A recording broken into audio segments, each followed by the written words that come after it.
She thought I'd never notice. She thought I'd forgive. What she didn't know was that I was already watching. Still, try telling that to a bunch of middle school kids in Missouri. I can't count how many times I got teased, called Bandit Boy, or challenged to fight just because of my name. I didn't win every fight, but I never backed down from one either. That was my unspoken rule: stand your ground even if your knees are shaking. Growing up in Missouri, the land where Jesse James was both born and buried, made it almost inevitable. It was like every kid had something to prove when they met me. But things took a turn when I moved to Philadelphia. Suddenly, I wasn't that Jesse James kid anymore. I could finally breathe, stop fighting, and just live. Peace felt like a new language, and I was eager to learn it. That's where I met Jesse Ivins to be exact.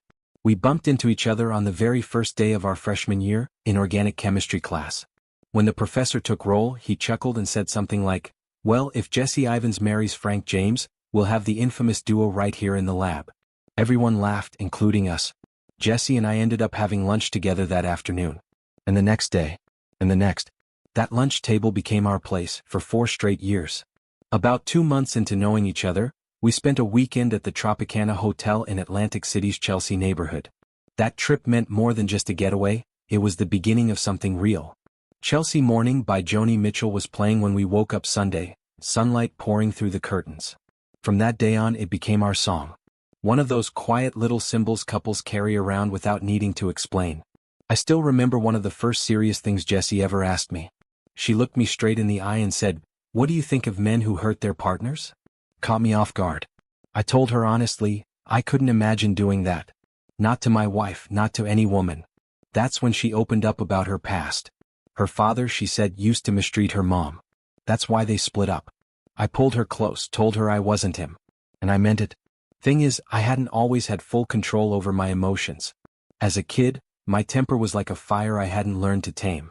Fists flew faster than thoughts, especially back in Missouri. But over time, I worked hard to keep that part of myself buried deep, like a loaded gun locked away for good. Jessie needed to know that, and I wanted her to feel safe with me. We got married not long after graduation, just a month later actually. Money was tight, so we went back to that same Tropicana hotel for our honeymoon. It felt poetic somehow, returning to the place where everything really began. I'd been working at a local pharmaceutical company since high school, warehouse and trucking. After college, even with my degree, I didn't leave. Why would I? I was making more than most fresh grads and had a clear path ahead. The current manager had already told me he'd be retiring in 2 years, and I was lined up to take over. Everything was moving in the right direction. With a little help from me, Jessie got hired at the same company. And let me tell you, it was the kind of place people actually liked working. The leadership didn't treat employees like numbers or cogs. They treated them like real people. There was a culture of mutual respect that started from the top down. Toxic managers? They didn't last. Either they changed their ways after getting talked to, or they were shown the door. Simple as that. Things were good. Or at least they seemed that way back then. Lately, I've started to think Jessie's been searching for something. Maybe not someone, but something. Like she needs to prove to herself or to the world that she's still desirable. That she still turns heads. I hadn't seen it so clearly until that block party last summer. It was one of those neighborhood gatherings where the grills are hot, the drinks are cold, and the gossip is warmer than both. A new couple had just moved in a few doors down, and everyone was buzzing about them. The wife was 25, young and full of that effortless energy that makes people pay attention. And pay attention they did. Every guy in the cul-de-sac, it seemed, couldn't stop talking to her. Meanwhile, Jessie, once the woman who always drew the room's gaze, stood by the food table alone, watching the scene unfold like she didn't belong in it anymore. She took an immediate dislike to the new neighbor. It was subtle, but I caught the look. That kind of sideways glance you give someone who reminds you of a version of yourself you're not sure exists anymore. I'd seen Jessie glow under compliments in the past, owning the spotlight. But that night, she wasn't even in the conversation. And I could tell it was eating at her confidence. So I did what any decent man should. I walked up to her, brushed a strand of hair behind her ear, and told her how stunning she looked. I raved about her dress, how it hugged her in all the right places, and how I couldn't believe someone as beautiful as her was standing there next to me. She smiled, but I could see it didn't land the way it used to. She didn't want my attention, she already had it. She wanted theirs. At work, things were better. My boss, Mr. Anthony Capri, had known me since I was a teenager lugging boxes in the back lot. He trusted me like family. When problems came up, he turned to me, not just as a leader but as someone who could read the room. Like that time there were complaints in the accounting department. The new manager there had been crossing lines, timing bathroom breaks, calling people out in front of their peers. That kind of management style doesn't fly where I work. Mr. Capri asked me to take a few of the staff out for lunch, get a feel for what was going on. When I reported back, he pulled the guy in for a conversation. And when that didn't fix the issue, he let him go. Just like that. No drama. Just a clear signal: respect your people or find work elsewhere. Back at home, though, the drama was starting to simmer. There was this guy, tall, polished, always a little too friendly. I first noticed something at a company function. He made a beeline for Jessie like he knew her favorite drink, flashing this smug smile as if he was used to getting what he wanted. When we shook hands, I squeezed tighter than I usually would. Not enough to make a scene, but enough to make a point. His grin twitched when I didn't let go right away. I've loaded enough trucks over the years to keep my grip strong. We used to arm wrestle during lunch breaks just to see who still had it. I'm not the king of the loading dock anymore, but I can still hold my ground. The worst part wasn't him, it was how Jessie looked at him. Like he was some trophy she wanted to win. And judging by the way he looked back at her, the feeling was mutual. That moment stuck with me like a splinter under the skin. I'm not much of a dancer, but when the music played that night, I asked Jessie if she wanted to move. She shook her head, eyes still drifting toward him. Later I sat her down. "Jessie," I said, voice low but steady, "have you ever gone out for drinks with him after work?" She didn't say anything, just nodded. I swallowed hard. "Have you talked to him about us? About our marriage?" Another nod. I didn't even ask if she'd kissed him. I didn't need to. I already felt it. That space between us that used to be filled with laughter and trust was now full of things left unsaid. In my mind, she was already halfway into an emotional affair. And I couldn't stand by while it grew into something worse. "It ends now," I told her, trying to stay calm. "This isn't just about feelings anymore." Jessie straightened up like I'd thrown cold water in her face. "Don't give me orders, Frank," she snapped. "You're my husband, not my boss." That hurt more than I expected. But it was all I needed to know. Something inside me clicked. I realized I couldn't just hope this would fix itself.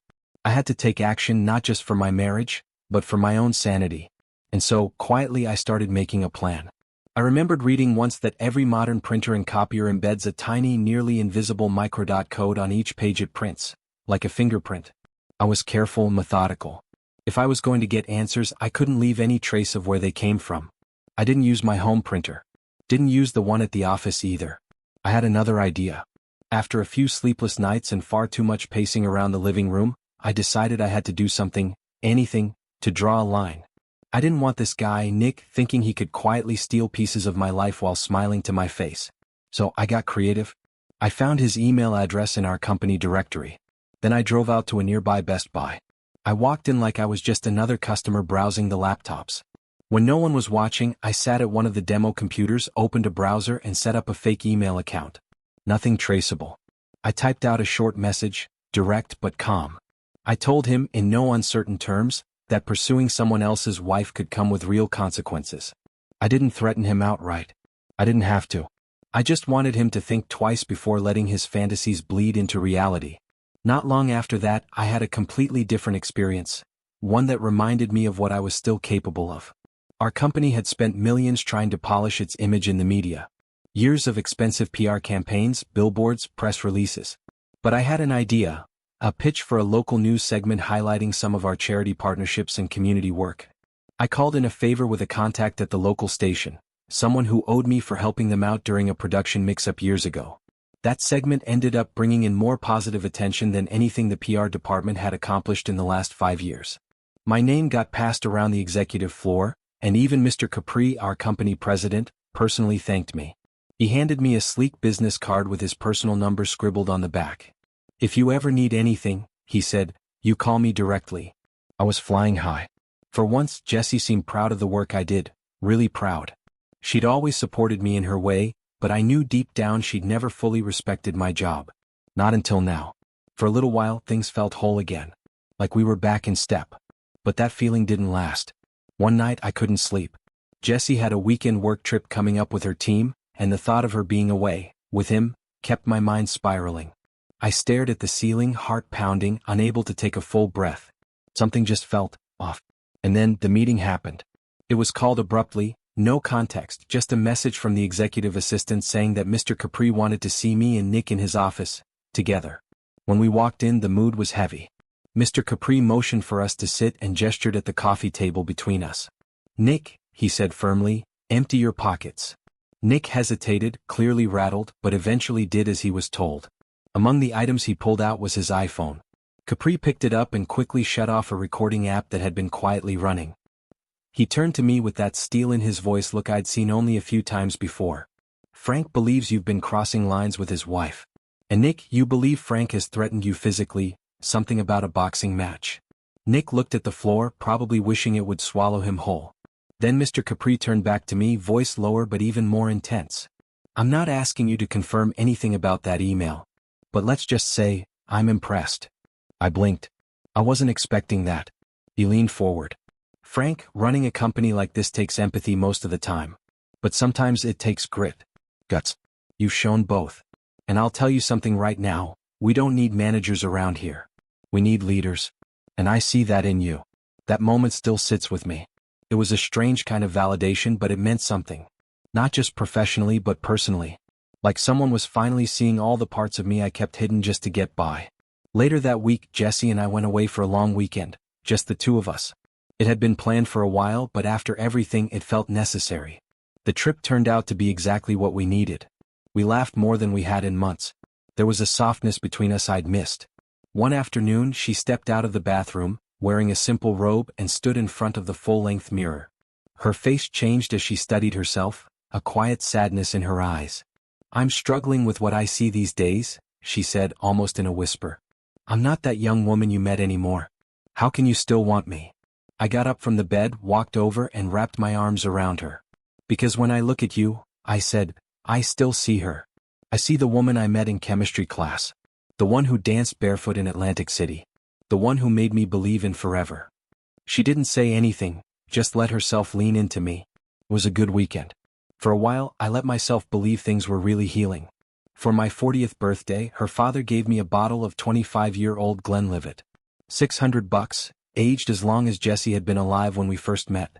He wasn't usually sentimental, but that felt like a peace offering, or maybe an acknowledgement that I'd stuck around longer than most would've. It was a toast to patience. But patience only lasts so long when trust is on the line. I hadn't touched that bottle of Glenlivet yet. I was saving it for something meaningful, an anniversary maybe, a rare moment to celebrate. But I guess life has a twisted sense of humor when it comes to timing. Jessie gave me a gym membership for my birthday along with the scotch. She said it was time I did something about my beer belly, and maybe looked into some modern options for my receding hairline. Her words weren't cruel, but they were blunt. Jessie never was one for subtlety. She worked out twice a week, same as always. Still weighed what she did back in college. She took care of herself. I admired that. Maybe I even envied it a little. But I hadn't let myself go completely. I thought she saw the same man she'd married. Turns out I might have been wrong. One night, I found myself watching a video, footage captured from a device I'd set up more out of desperation than strategy. There she was, Jessie, pouring 2 glasses from my bottle of Glenlivet. Sitting close to a man I didn't recognize, watching him hand her a glass like it belonged to him. He wasn't younger. He wasn't in better shape. He wasn't impressive in any obvious way. But the way she leaned toward him, the way they laughed like they shared some inside joke, it hit me like a cold slap. You don't need sound to recognize intimacy. It was right there in her eyes. And it wasn't for me. I'd never cheated. Not once. Not in 20 years. I would have staked my life on the fact that Jessie wouldn't either. But seeing it happen, frozen in pixels, there was no denying it anymore. 2 days later, I was at work when my phone buzzed. A motion alert from the same camera. The label on the screen read "Party Time." I didn't even open the app. I just knew. I told my boss I wasn't feeling well and headed out. That would cover me, legally or otherwise. If anyone asked why I left work, I had a reason. The drive home took about 30 minutes. That was just enough time for the sedative I'd discreetly slipped into the bottle to take effect. It wasn't some grand plan. It wasn't revenge. It was control, the only kind I had left. When I got home, I parked in the driveway and slipped through the back door like I'd done 100 times before. Only this time, the house was quiet in a way that felt intentional. By the time I stepped into the room, he was already slumped over, confused, groggy, struggling to stay upright. Jessie was gone, said she was visiting her sister across the border in Mexico. Later, I'd find out she planned that trip in advance. I called the police. When they arrived, they found the man dazed and barely coherent. He claimed Jesse invited him. Said he didn't know what had happened, that one minute he was drinking scotch and the next, everything went black. He was cuffed and taken to the hospital for observation. They found no trace of Jessie. Just her absence, like a ghost that never quite belonged. I followed the police back to the station, filed my report. I didn't press charges. I didn't need to. He was humiliated enough. And honestly, any legal pursuit would have cost more in fees than I was willing to pay just to feel right. Jessie didn't fight me on the divorce. She knew she couldn't. I never told our children what really happened. As far as they knew, we drifted apart, tired of each other. I let that version of the story live. No one ever questioned it. Sometimes, lies protect the people you love more than the truth ever could. That was 25 years ago. I never found that young, breathtaking woman who'd fall head over heels for the older, wiser me. I joined the gym. Gave the whole self-improvement thing a go. But the truth? It didn't stick. The mirror still showed the same man, just with a little more wear and a little less hope. These days, I fall asleep on the couch most nights, too tired to climb the stairs. But it's a good tired, the kind that comes from working hard and carrying a piece you earned the hard way. Jesse's betrayal stole the life I thought we were building. But it didn't take my dignity. And that's something. That scotch? Still unopened. But not for long. I think I'll open it next week. Not to celebrate a marriage. But to toast the man who walked away from one. I used to dream about the kind of life I'd have in my later years. Family barbecues, quiet mornings, grandkids running through the yard while Jesse and I sat on the porch swing, coffee in hand. That dream didn't come true, not exactly the way I imagined it. But life has a strange way of offering consolation prizes that mean even more. My grandchildren, they're the joy I never saw coming. They don't know the whole story of what happened between their grandmother and me, and they don't need to. To them, I'm just Grandpa Frank. And honestly, that's more than enough. People say, once a cheater, always a cheater. I never wanted to believe that. I wanted to think Jessie had made a mistake, a lapse in judgment she'd never repeat. But that old saying might have more truth in it than I gave it credit for. She remarried a few years after our divorce. From the outside, it looked like a fresh start, a new man, a new chapter. But when that new husband turned 63, Jessie caught him with a woman young enough to be his daughter. On his birthday, no less. The irony wasn't lost on me. Funny thing is, he met that younger woman at the same liquor store my old friend Cindy works at. Cindy and I go way back, and she saw the whole thing play out over time. She knew something was off, and bless her heart, she told Jessie the truth. Played a part in exposing him. I heard about it later, how the whole thing unraveled in a way that mirrored what Jessie had done to me. It felt like watching a movie where someone else played my role. I didn't feel vindictive. I didn't smile or gloat when I heard the story. If anything, I felt sad for her. Not because she deserved better, but because she never figured out how to hold on to what she had when she had it. As for me, I've kept things simple. I never remarried. Dated a bit here and there, but nothing that lasted. Maybe because I still carry a piece of that old dream with me. Maybe because part of me decided long ago that some chapters don't get rewritten. They just end, and you make peace with the silence after.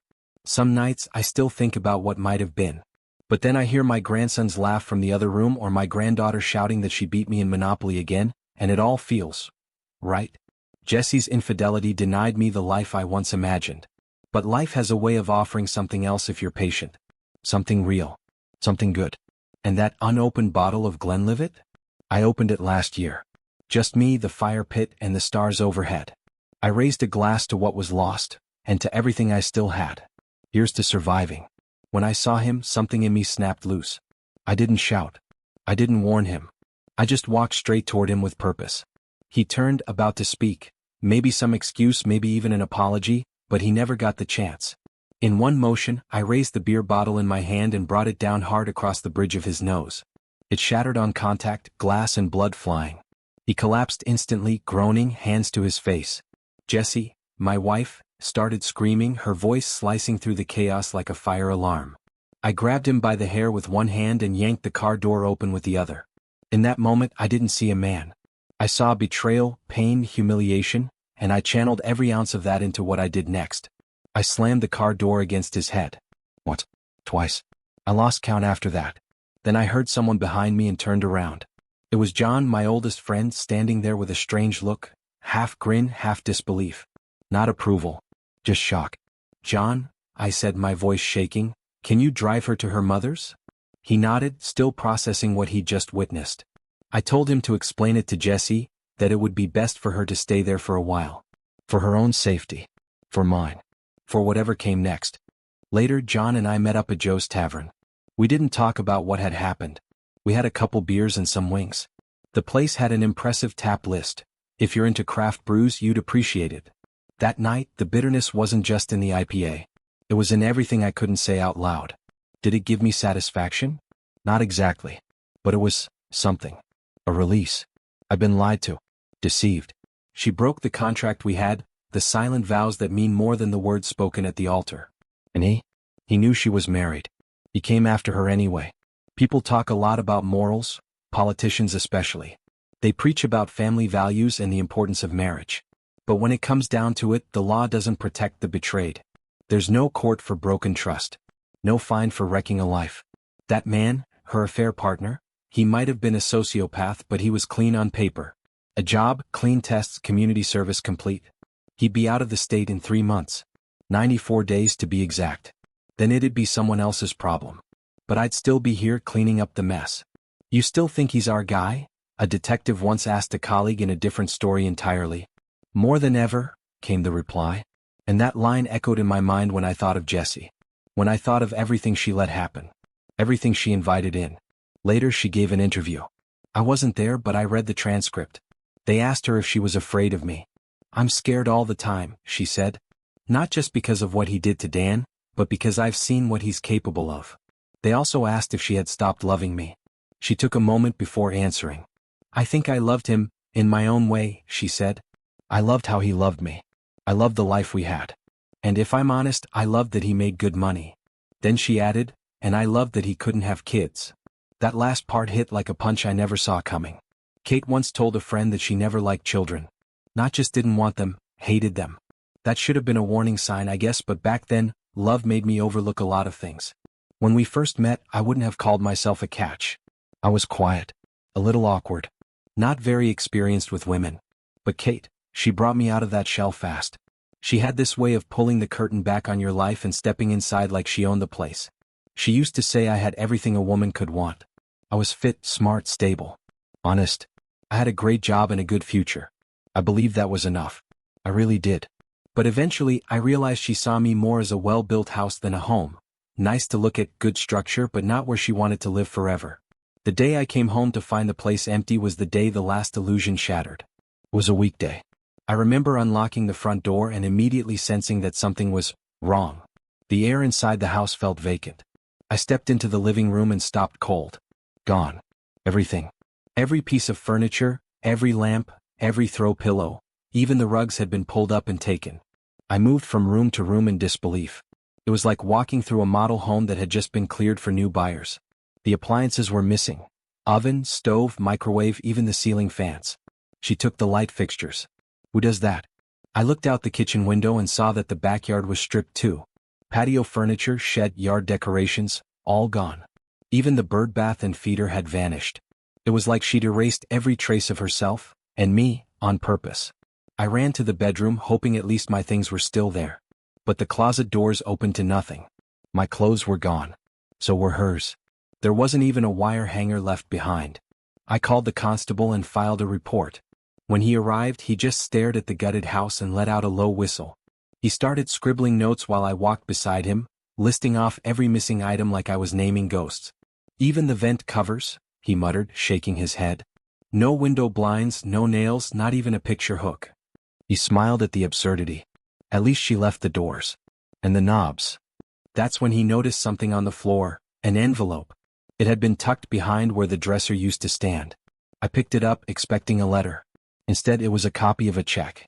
$375,000. Just a sliver of what she'd taken.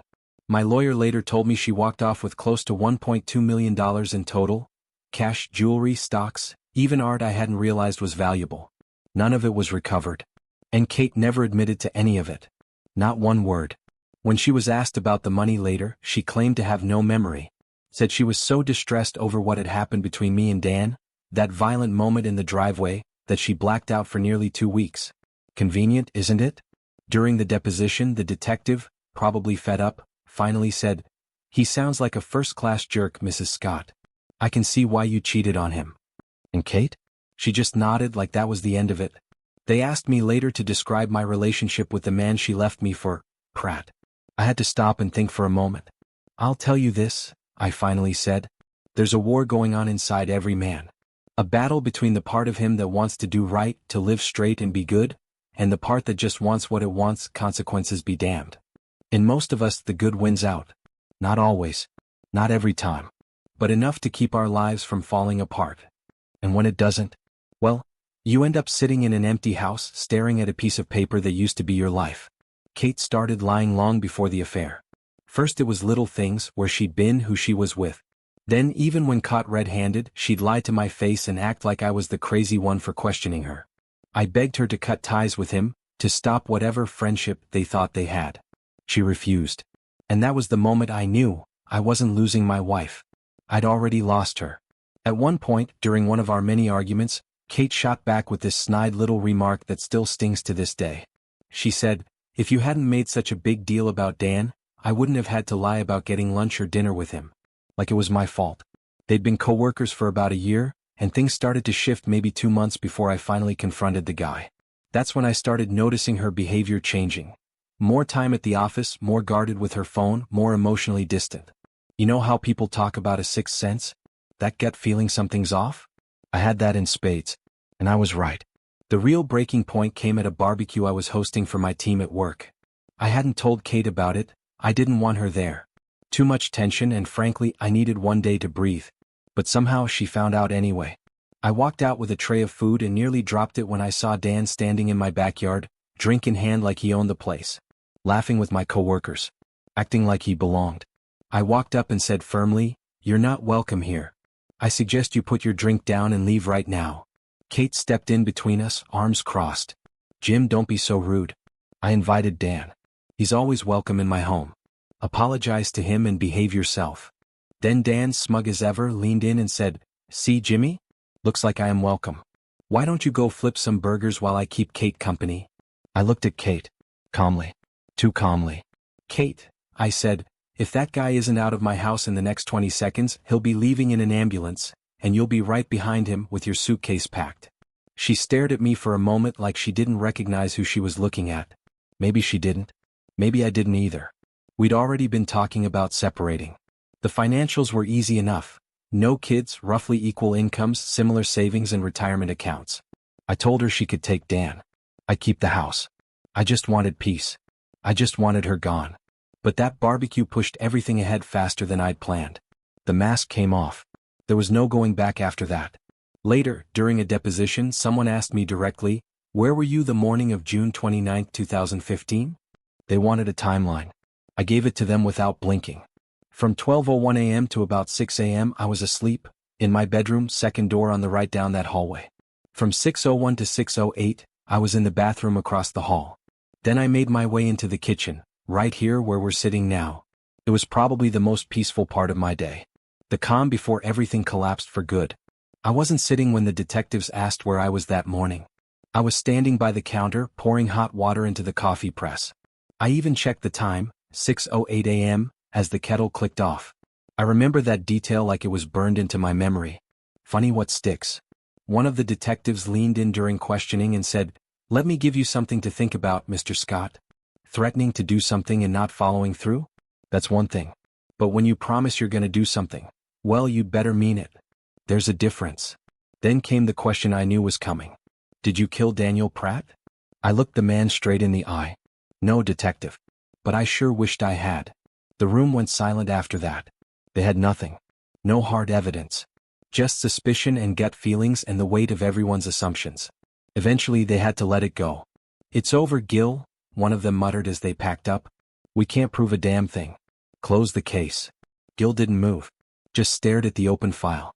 "You and I both know Scott had something to do with it." "Maybe," the other said. "But if Dan hadn't come sniffing around, maybe he'd still be alive. Who knows? One thing's for sure, nobody wins here." And they were right. Nobody did. Kate eventually moved into a small second-floor apartment. Just her and the cat. Dan was gone. And I'd vanished from her life just as thoroughly. The fallout left her wrecked financially, emotionally, and otherwise. She didn't talk about it much. But people said she looked worn out. Tired in a way that no amount of sleep could fix. Near as anyone could tell, I'd left Texas almost a year earlier. No forwarding address. No trail. Just gone. She wasn't as scared anymore, not like before. But the damage was done, and her days didn't carry the same weight they once did. Everything she gambled for had slipped through her fingers. And me? Well, I walked away with my name. Not clean but intact. I learned to live with the weight of it all. The betrayal. The rage. The quiet kind of justice that doesn't make headlines or fill courtrooms, but settles in your bones and keeps you moving. Sometimes there's no grand finale. No tidy ending. Just silence and the memory of what could have been.